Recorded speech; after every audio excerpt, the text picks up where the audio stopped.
प्यारे बच्चों, नमस्कार। आप सभी बच्चे अच्छे होंगे। आज क्लास 10th का पहला चैप्टर वैदिक गणित, उसके बारे में अध्ययन कर रहे हैं, जिसमें योग संक्रिया, व्यवकलन संक्रिया, गुणन संक्रिया, भाग संक्रिया। सबसे पहले योग संक्रिया के बारे में अध्ययन करेंगे। योग संक्रिया एकाधिकेन विधि से किस तरह से हल होती है। योग संक्रिया एकाधिकेन विधि से।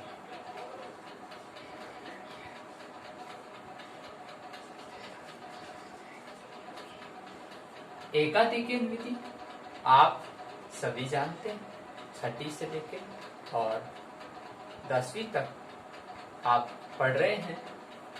नाम से ही मालूम है कि एक अधिक यानी संख्या में एक अधिक यानी एक जुड़ना। कैसे? जैसे 2 लिखा, 2 के ऊपर ये जो बिंदी है वो एकाधिकेन की है। कहने का तात्पर्य है 2 + 1 = 3। समझ में आया प्यारे बच्चों? आगे देखिए, मैं कुछ उदाहरण देता हूं। यहाँ 233 और 277 ये लिखा और इसको आपको योग करना है। तो यहाँ 3 और 7 कितने होते हैं? 10। 10 की 0। अब जो 1 आया वो अपन पहले क्या करते थे? साधारण जोड़ में ऊपर लगाते थे हाथ से। यहाँ वैदिक गणित में एकाधिकेन विधि से जोड़ कैसे होगा? तो यहाँ जो 1 आया उसकी बिंदी यहाँ लगेगी एकाधिकेन की। तो ये एकाधिकेन का मतलब आप समझ गए कि यानी कि ये 1 जुड़ गया तो 8 और 3 11 का हासिल की 1। फिर वापस वही प्रक्रिया, 2 में 1 जुड़ गया, 3 2 5 और ये आपका आंसर। तो प्यारे बच्चों, आपको समझ में आया होगा। अब और उदाहरण लेते हैं। जैसे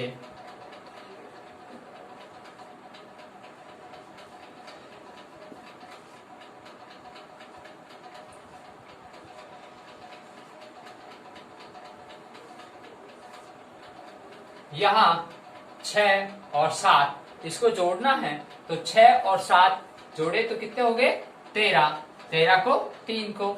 अब 1 आया वो 8 के ऊपर बिंदी लगानी है, तो 8 1 9, 9 और 5 14, तो 4 को और 7 के ऊपर बिंदी लगानी है। 7 और 1 8, 8 और 4 12 को, 2 को 6 के ऊपर फिर बिंदी आ गई। 6 और 1 कितने हो गए? 7। 7 और 3 10। 10 को अब बच्चे क्या करते हैं? डायरेक्ट 10 लिख देते हैं। नहीं, वैदिक गणित में योग संक्रिया जब करते हैं एकाधिकेन विधि से, तो यहाँ पर 0 लगाएंगे और 0 लगाकर इसके ऊपर बिंदी लगाएंगे और बिंदी लगाकर अब आप जान गए होंगे एकाधिकेन का महत्व क्या हुआ कि 0 में 1 जुड़ गया, 1। अब आपका सही आंसर है। तो ये आपको समझ में आ गया होगा। अब आगे देखिए, व्यवकलन संक्रिया।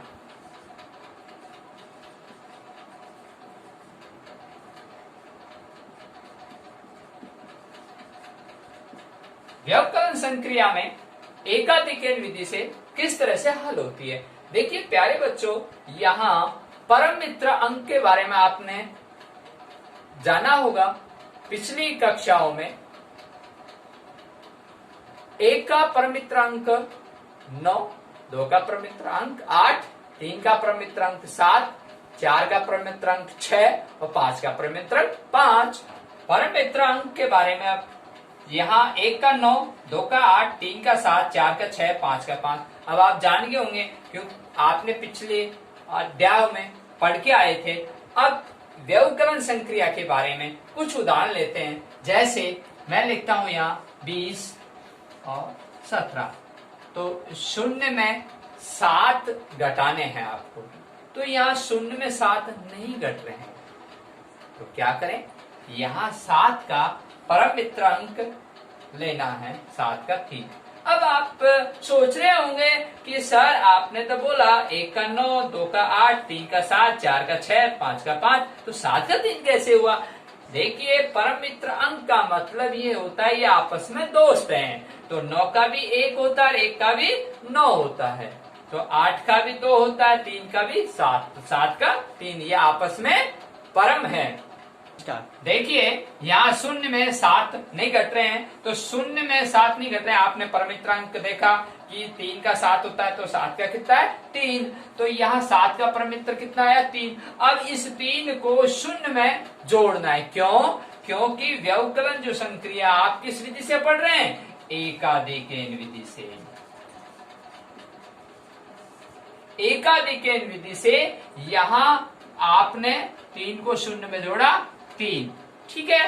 अब आपको एकाधिकेन विधि पढ़ रहे हैं, तो आपको वही बात जो मैंने आपको योग संक्रिया में बताई थी, उसकी बिंदी लगती है, और कहाँ लगती है? संख्या के ऊपर लगती है, तो यहाँ संख्या के ऊपर बिंदी आएगी, ठीक है बच्चों। तो यहाँ संख्या के ऊपर जब बिंदी आ जाती है तो वो उसमें एक अधिक हो जाता है, यानी कि 1 में 1 जुड़ गया तो 2 हो गया। अब ऊपर की संख्या कितनी है 2, और साधारण बाकी हो रही है, तो 2 में से 2 गए, कितने बच्चे बच्चों? 0, ठीक है। तो समझ में आया आपको? Very good. आगे देखिए और एग्जाम्पल लेते हैं इसके। हाँ बच्चों देखिए, किलोमीटर, मीटर, सेंटीमीटर। सेंटीमीटर के नीचे मैंने लिखा 35, 46, मीटर 467 के नीचे 375, और किलोमीटर में 37 के नीचे 28। अब हम वैदिक विधि से व्यंकलन ज्ञात करेंगे। आपको हमने बताया था कि 5 और ये 6, 5 में से 6 घट नहीं रहे हैं, तो आपको ज्ञात होना चाहिए कि परम मित्र अंक की सहायता से हम इसको हल करेंगे। यहां देखिए 1 का परम मित्रांक 9, 2 का परम मित्रांक 8, 3 का परम मित्रांक 7, 4 का परम मित्रांक 6, 5 का परम मित्रांक 5, ये परम मित्र अंक है। यहां 5 में से 6 नहीं घट रहे हैं, तो यहां हमने 6 का परम मित्रांक 4 और 4 का 6, ये आपस में दोस्त हैं, ये इसका है ये इसका है, तो 6 का परम मित्रांक कितना होगा 4। अब 4 को हम 5 में जोड़ेंगे, क्यों? क्योंकि हम वैदिक विधि से व्यंकलन ज्ञात कर रहे हैं, व्यंकलन के अंदर एकाधिकेन विधि से ज्ञात कर रहे हैं।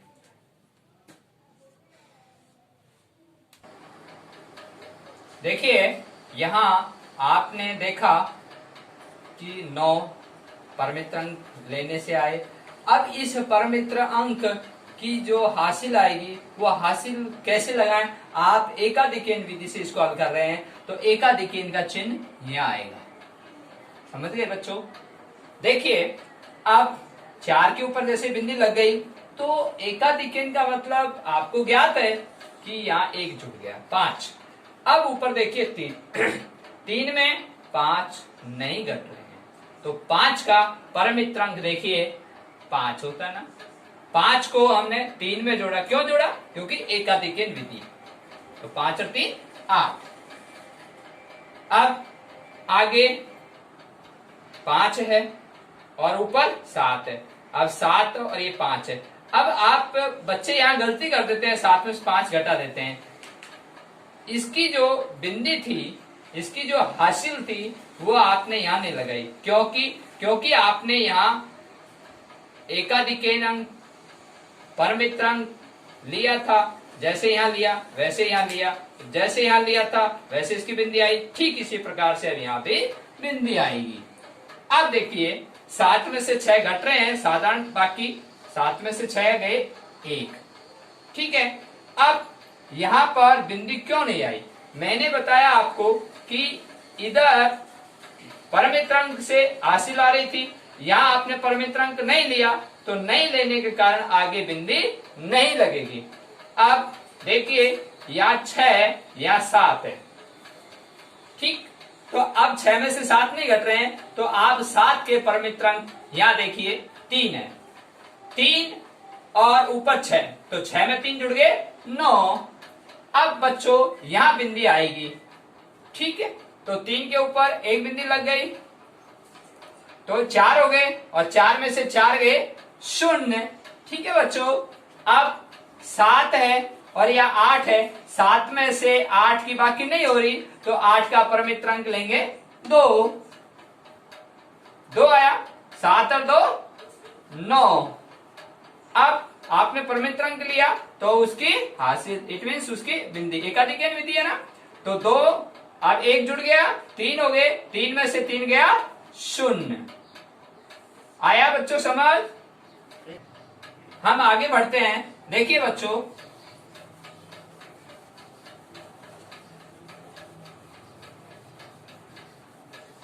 योग संक्रिया हो गई, व्यवकलन हो गया। अब गुणन संक्रिया के बारे में पढ़ेंगे।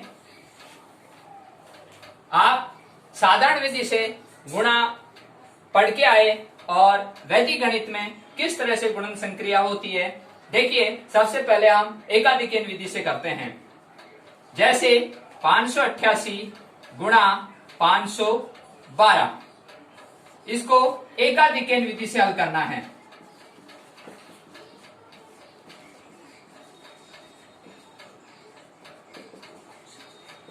देखिए बच्चों, एकाधिकन विधि से कैसे हल होता है। यहां सबसे पहली शर्त यह होती है कि इसका प्रथम अंक समान होना चाहिए। यहाँ 5 है बच्चों, यहाँ 5 है।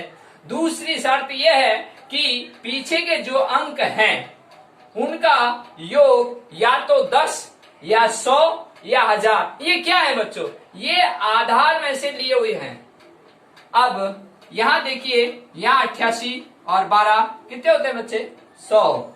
ठीक है, तो हम इस फॉर्मूले को हल कर सकते हैं एकाधिकन विधि से। देखिए 5, यहां 5 है, यहां 5 है, तो इसका एकाधिकन हो जाएगा ये 6, और इस तरह का चिन्ह लगाएंगे, और ये 88 गुणा 12, ये ऑब्लिक का चिन्ह है। अब इस तरह से लाइन खींचेंगे आप, और यहाँ 6 पंजो 30, और ये ऑब्लिक। अब इसको इससे गुणा करेंगे, 12 इंटू 96 और हासिल की 9, 12 इंटू 96 और 9 कितने होते हैं? 105। अब देखिए बच्चों, यहां पर ये डिजिट 2 में है और यहां डिजिट 4 में है। अब आपने यहां 88 और ये 12, जब यहां 100 का आधार लिया था तो 100 के आधार में 2 बिंदी हैं, तो 2 बिंदी होने पर यहाँ 4 डिजिट आते हैं। तो अब इन दोनों को साथ में लिख दो और यही इसका आंसर। हम आगे चलते हैं, अगली विधि से इसी संख्याओं को अगली विधि से हल करते हैं। देखिए,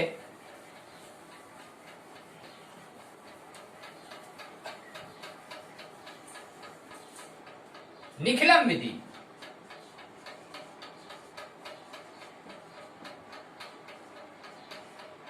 निखिलम विधि से हल। अब देखिए बच्चों, ये जो निखिलम विधि है ये क्या है? ये आधार उपाधार विधि है। अभी आपने हल किया एकाधिकन विधि से, अब आप इसको निखिलम विधि से हल करेंगे। निखिलम विधि से कैसे हल करेंगे? देखिए, सबसे पहले यहां आधार लेंगे। ये आधार, ये निखिलम विधि आधार उपाधार विधि दूसरा नाम। और यहां डिजिट 588 है, तो यहां 100। अब यहां 100 ले लिया आपने, लेकिन यहां 588 है, तो यहां उपाधार अंक होगा। उपाधार अंक कितना हो गया बच्चों? 5, क्योंकि 500 है ना, तो अब यहां उपाधार हो गया इसका 500। ये कैसे हुआ? देखिए, यहां आपने आधार 100 दिया, यहां उपाधार अंक 5 दिया, क्योंकि 588 थे इसलिए 5 है, तो 5 को 100 से गुणा किया 500। अब यहां लिखोगे आप विचलन। विचलन का जो सूत्र है वो यह है, संख्या माइनस उपाधार। तो यहां संख्या कितनी है? 588, और माइनस उपाधार कितना है बच्चों? 500। तो यहां क्या आ गया? ये 88 क्या आ गया बच्चों? विचलन।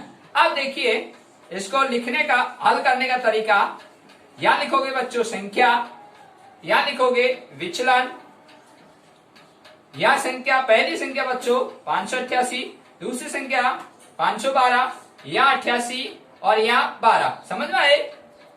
ये देखिए अब 12 कैसे आए बच्चों, यहां 512 में से -500 किया तो 12 आ गए। ठीक है, अब ऐसे लाइन खींचोगे आप। अब देखिए यहां इसको हल कैसे करते हैं, यहां लिखोगे उपादान अंक, फिर यहां कोष्टक संख्या प्लस द्वितीय विचलन कोष्टक, और यहां बच्चों ऐसे ऑब्लिक का चिन्ह लगाएंगे और यहां लिखेंगे बच्चों विचलनों का गुणनफल।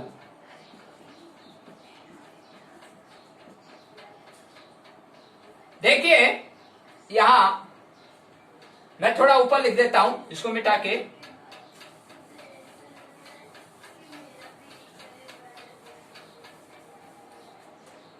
तो उपादान अंक कितना है बच्चों 5,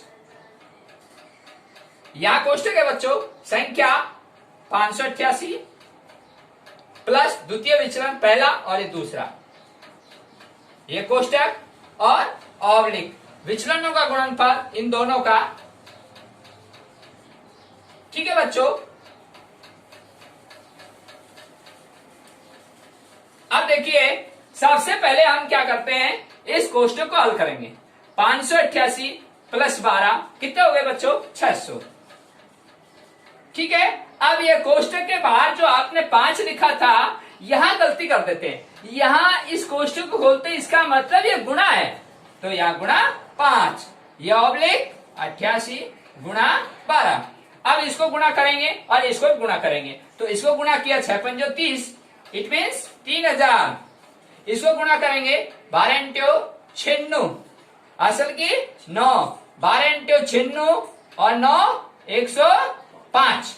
ठीक है, अब बच्चों देखिए यहां पर इसको हल करने की जो प्रक्रिया है, यहां 4 डिजिट आगे, इधर भी 4 डिजिट आगे, यहां देखिए आधार में कितनी बिंदी है 2, तो यहां जब 2 बिंदी हैं तो यहां 2 ही संख्या रहेगी, क्योंकि आपने आधार में जितनी बिंदी होती है उतनी यहां संख्या रहती है। ये कौन सा नियम है, कौन सा नियम है बच्चों, यह नियम निखिलम आधार उपाधार विधि का है, और ये बहुत जरूरी है, इस बात को ध्यान रखना। आपने जो पिछला क्वेश्चन देखा था उसमें एकाधिकन विधि से था, और वहां पर आप देख रहे थे कि कितनी वहां शून्य आई थी और उस हिसाब से आप डिजिट यहां लगा रहे थे। अब इसमें ये गलती नहीं करनी है, अपन को जब निकलम विधि से जब गुणा करते हैं तो ये ध्यान रखना है कि आधार में जितनी शून्य होती है उतनी यहाँ संख्या रहेगी। तो देखिए बच्चों अब यहाँ 2 संख्या रहेगी और अगले डिजिट यहाँ जुड़ेगी, इस तरह से लिखेंगे बच्चों। अब ये इसमें जुड़ जाएगी,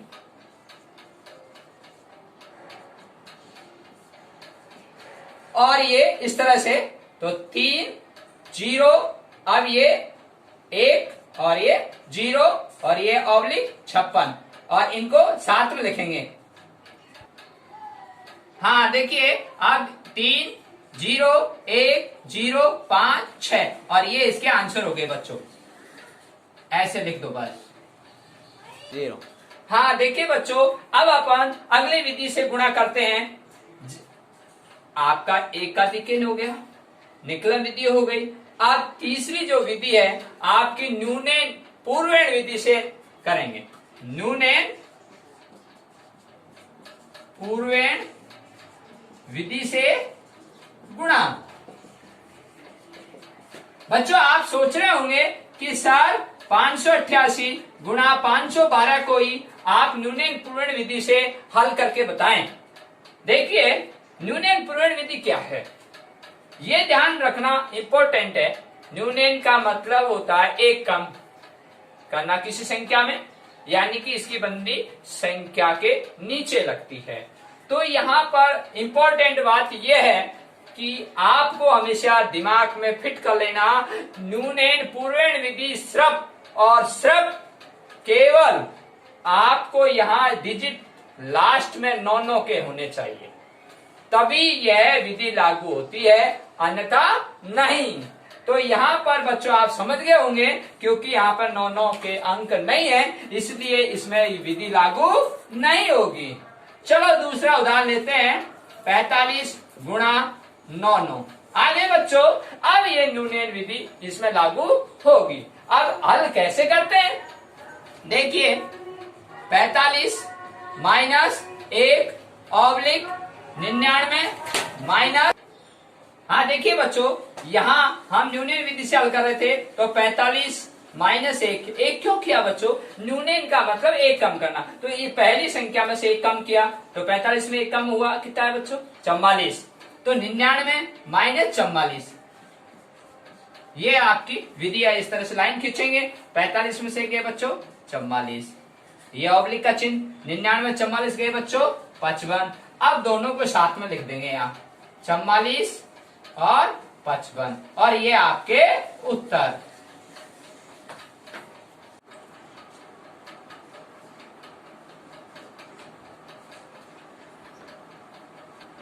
ये विधि करेंगे उर्दू त्रिज्ञव्याम विधि से गुणा। देखिए बच्चों इस शब्द का मतलब क्या है, उर्दू का मतलब होता है ऊपर नीचे, त्रिज्ञव्याम का मतलब होता है तिरछा, इस तरह से। अब देखिए यहां पर दो संख्याओं का ले लेते हैं, 12 गुणा 13। यहां सबसे पहली बात ये समझनी है, जब दो संख्या होती है तो 3 समूह बनते हैं, दो संख्या होती है तो 3 समूह बनते हैं, और 3 संख्या होती है तो 5 समूह बनते हैं, और 4 संख्या होती है तो 7 समूह बनते हैं। यहाँ दो संख्या है और दो संख्याओं के आपको कितने समूह बनाने हैं, 3, तो यहां ऐसे लिखेंगे फर्स्ट सेकंड थर्ड, ठीक है बच्चों।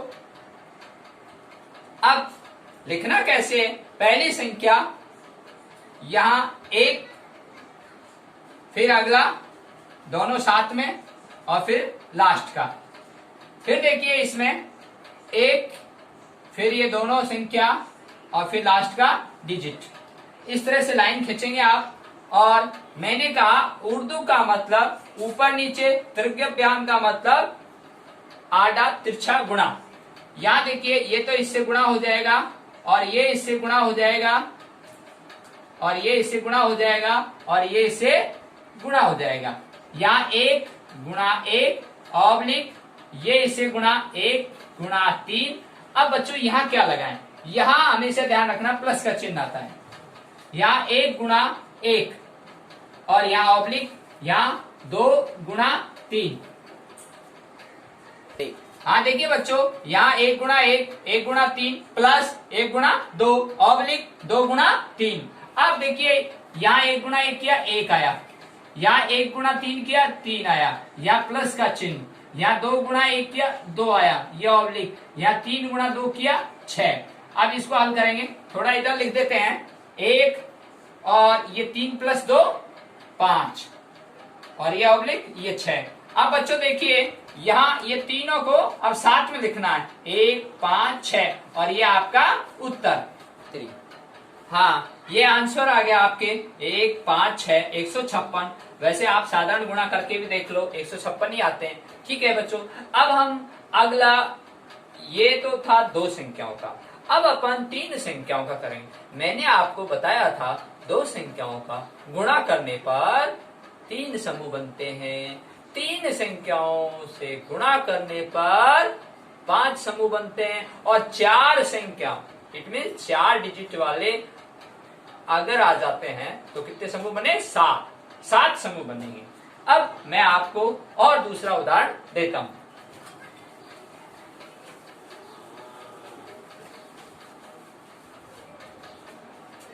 देखिए बच्चों 103 गुणा 112, ये 3 संख्या हो गई, ठीक है। अब 5 समूह बनाने, फर्स्ट, सेकंड, थर्ड, फोर्थ, 5। अब देखिए बच्चों, यहाँ 1, यहाँ 1 के साथ में 0 और यहाँ 1 0 आ गए। अब 1 0 3, 1 0 3। अब यहाँ पर क्या लिखें, यहाँ पर क्या लिखें? अब देखिए, जल्दबाजी नहीं करनी। मैंने कहा कि लास्ट वाली संख्या को देखें। लास्ट वाला जो समूह है वो 5 के नीचे लास्ट वाली संख्या कौन सी है? 3। अब 3 के साथ में क्या है? आगे 0, तो 3 0 इस तरह से। अब देखिए यहाँ पर वापिस वही प्रक्रिया, 1 के साथ में क्या है? 1 और फिर 1 के साथ में क्या है? 2, 112 लिखा।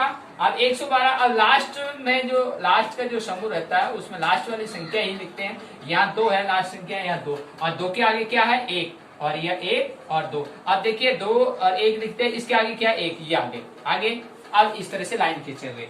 अब इसमें क्या होता है बच्चों, यहाँ से ऊर्ध्व त्रिज्याम विधि से कर रहे हैं ना, तो ऊर्ध्व का मतलब ऊपर नीचे और त्रिज्या मतलब आधा तिरछा गुणा। अब देखिए ये तो इससे गुणा होगा इस तरह से, और ये इससे गुणा होगा, ये इससे गुणा होगा इस तरह से। ठीक है बच्चों। अब यहाँ देखिए ये इससे गुणा होता है बच्चों, ये इससे गुणा होगा और ये सीधा इससे गुणा होता है। अब यहाँ ये इससे गुणा होगा बच्चों, और यहाँ ये इससे गुणा होगा और ये इससे गुणा होगा। अब देखिए 1 गुणा 1 ऑब्लिक 1 गुणा 1। अब यहां पर ध्यान रखना, हमेशा प्लस का चिन्ह आता है, तो यहाँ प्लस और यहाँ 1 गुणा 0 ऑब्लिक। अब यहां देखिए बच्चों 1 गुणा 2, अब वही बात आ गई, प्लस के बाद 1 गुणा 2 हो गया, फिर ये 1 गुणा 3, 1 गुणा 3। अब ये बीच वाला बच गया, तो 0 गुणा, तो पहले क्या लगाए? प्लस, 0 गुणा 0 गुणा 1, ये ऑब्लिक। यहां देखिए 0 गुणा 2 प्लस 3 गुणा 1 ऑब्लिक, यहां 3 गुणा 2। अब इस तरह से आपने लिखा, और अब देखिए ऊपर मैं लिखता हूं यहां 1 गुणा 1 किया बच्चों 1, यह ऑब्लिक। यहां 1 गुणा 1 किया 1, आगे किसका चिन्ह है बच्चों? प्लस का।